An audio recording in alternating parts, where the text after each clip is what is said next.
Salut, c'est Kaoun, bienvenue sur Top Secret Painting. Aujourd'hui, je vous présente la boîte Island and Archipelagos pour Dystopian Wars. Warcradle Studios édite ça et m'a gentiment envoyé la boîte pour vous faire une review de la boîte.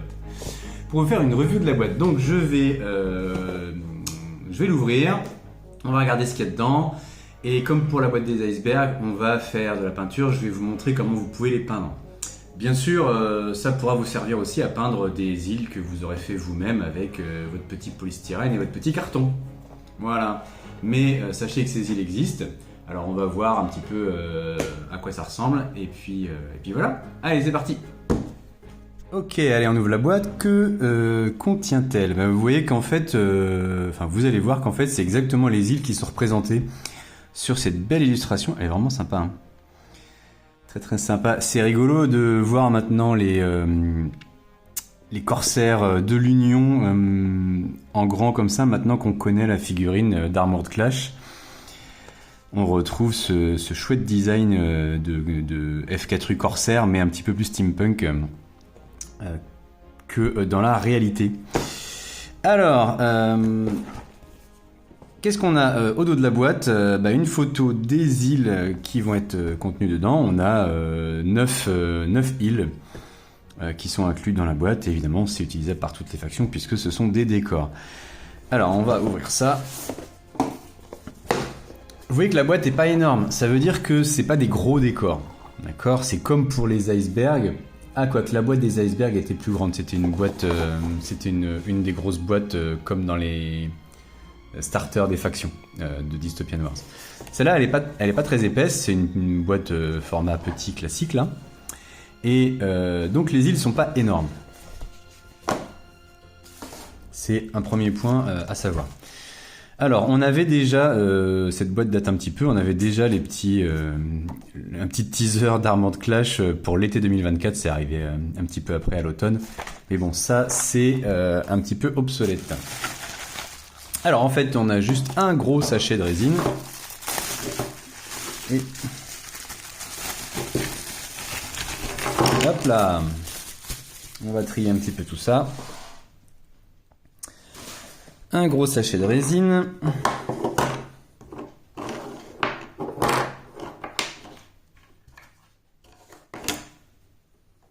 Voilà, vous voyez tout? Oui, vous voyez tout. Hop. Je vais étaler ça un petit peu.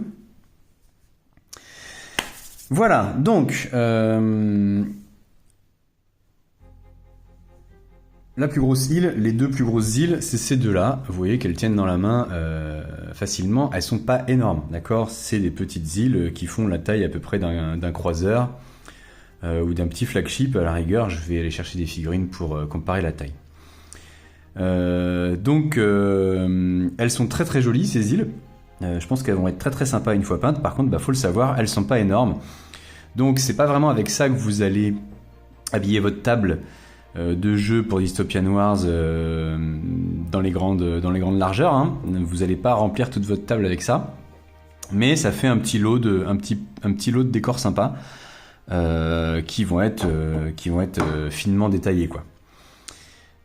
Notamment le petit problème que ça peut poser, le fait qu'elle soit petite, c'est que dans la version 3 de Dystopian Wars, la version actuelle, au moment où je tourne cette vidéo, le jeu est assez létal et beaucoup de gens comprenaient pas que le jeu était très très létal et que dès le tour 2 c'était un peu plié, il s'était déjà fait couler plein de bateaux. Et donc on a tendance à dire dans cette version qu'il faut beaucoup de décors et de gros décors qui bloquent les lignes de vue et qui permettent de se cacher dès le début de la partie pour que la partie dure un peu plus longtemps et qu'on puisse éventuellement atteindre 3, 4 ou 5 tours. D'accord? Alors ceci étant dit, au moment où je tourne cette vidéo, on a eu depuis 2 jours, non même pas depuis 1 jour, on a eu le teaser de l'article de blog du teaser de la V4 de Dystopian Wars, donc la prochaine version de Dystopian Wars, et qui s'annonce moins létale et qui normalement devrait permettre des parties de durer un peu plus longtemps et qu'elles ne soient pas pliées autour d'eux. Donc le fait que ces îles soient petites ne sera plus forcément un problème apparemment, mais voilà. Donc vous pouvez très bien vous faire d'autres îles plus grosses. Bref, cette petite parenthèse étant refermée, on va regarder un petit peu à quoi ça ressemble. Donc, on a ces deux grosses îles en mode île rocheuse, d'accord. Île rocheuse, on a des beaux petits détails de petites couches géologiques là qui sont... on voit des strates de roches. C'est chouette, mon petit cœur de géologue fond en voyant ça. Et on a quelques petits bâtiments, bunkers ou trucs industriels qui sont incrustés dedans. Et ça, c'est chouette. Ça fait des jolis petits détails. Donc là, je vais repasser en mode pas panoramique. Donc là, on a cette espèce de petit bunker. Là, on sait pas trop ce que c'est, mais c'est pas grave. Sur la deuxième grande île, pareil, des rochers, des rochers, des rochers. Et puis encore un petit bâtiment qui dépasse. Et on a carrément là... Ah, d'accord, il y a une petite turbine. Donc on a un petit creux. Un truc en creux et une petite turbine. Vous noterez qu'on retrouve ces bâtiments avec un creux au-dessus dans plusieurs îles. Ça peut être sympa parce que ça peut représenter un petit peu... Ben, je sais pas en fait tout ça peut représenter, mais c'est sympa. Ça fait un petit peu forteresse. Par contre, on a aussi deux petits... J'arrive pas à l'attraper. On a aussi deux petits dômes qui vont pouvoir être mis sur n'importe quel... Hop là, donc là il y a un petit peu de flash autour. Hop là. Qui peut être mis sur n'importe quelle île, je pense. Est-ce que ça rentre? Non, ça rentre pas. Ça peut être collé par-dessus, c'est peut-être pas fait pour aller là-dessus. Sur celle-là, ouais, un peu plus. Bon, je pense qu'on peut les mettre un peu n'importe où, hein, du moment qu'on ajuste ça bien. Ok, donc troisième île, on a une petite tour, un petit fort avec un escalier.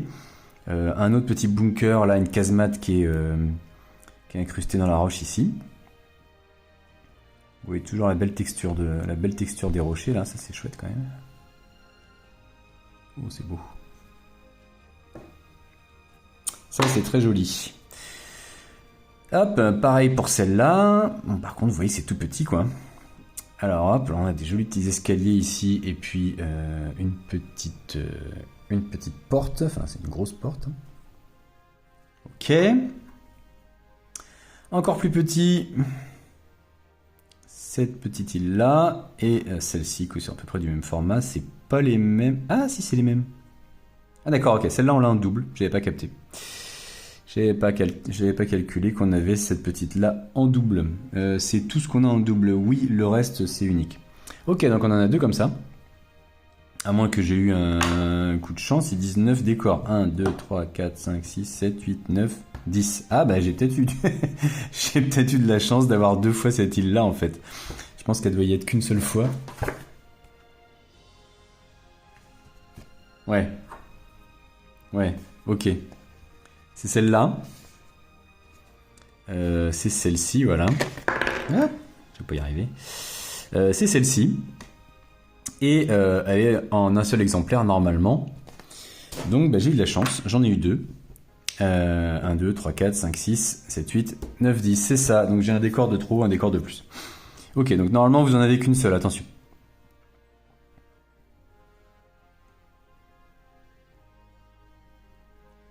Voilà. C'est sympa, ça fait comme une petite arène là. Ça j'aime bien. On dirait une petite arène.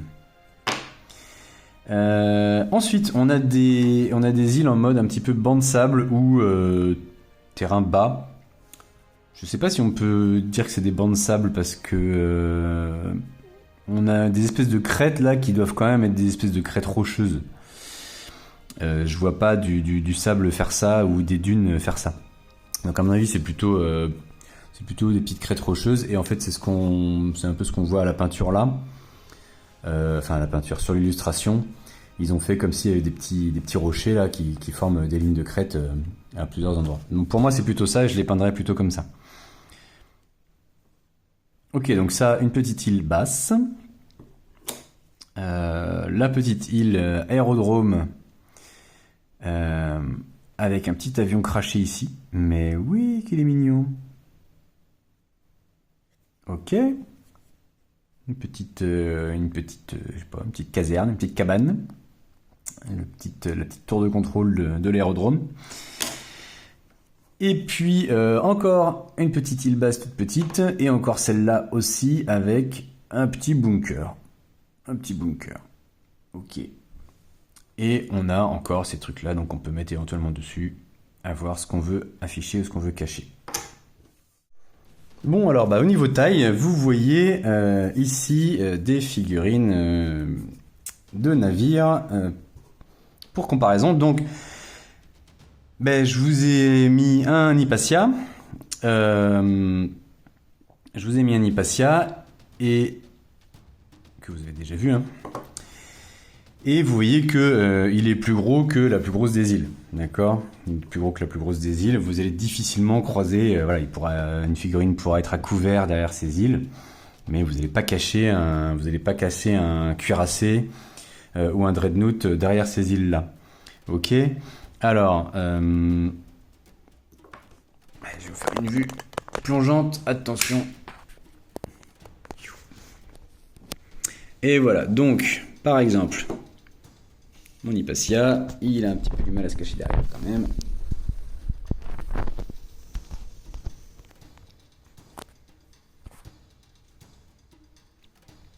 Voilà, ça vous donne une idée un petit peu. Pour des figurines de taille croiseur comme cet Aronnax, eh bien, pareil, hein. Là, peut-être qu'il pourra se cacher derrière. Ok, donc voilà, et puis une petite frégate ici du Sultanat. Elle est tout à fait à l'aise, elle va pouvoir se cacher.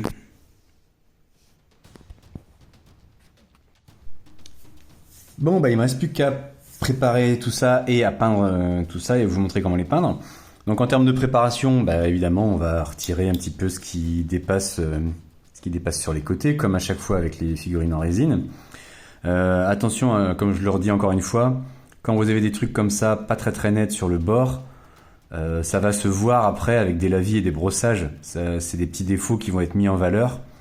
Quand vous avez un bord qui est pas très net comme ça va être mis en valeur par des brossages et des lavis. Voilà, ce genre de truc là, ce genre de bavure, ça c'est pas joli, d'accord? Il faut vraiment le gratter. Donc je prends un cutter. J'ai pas de cutter. J'ai un cutter. Donc je prends un cutter et je vais gratter ça.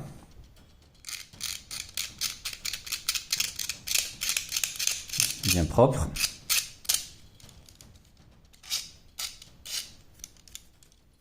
Hop là. Je vais me faire un bord bien propre comme ça qui va pas faire un truc dégueulasse après à la peinture. Soit en le grattant, j'avais déjà montré, hein, mais je remontre. Soit en grattant, soit en taillant un petit peu au ras.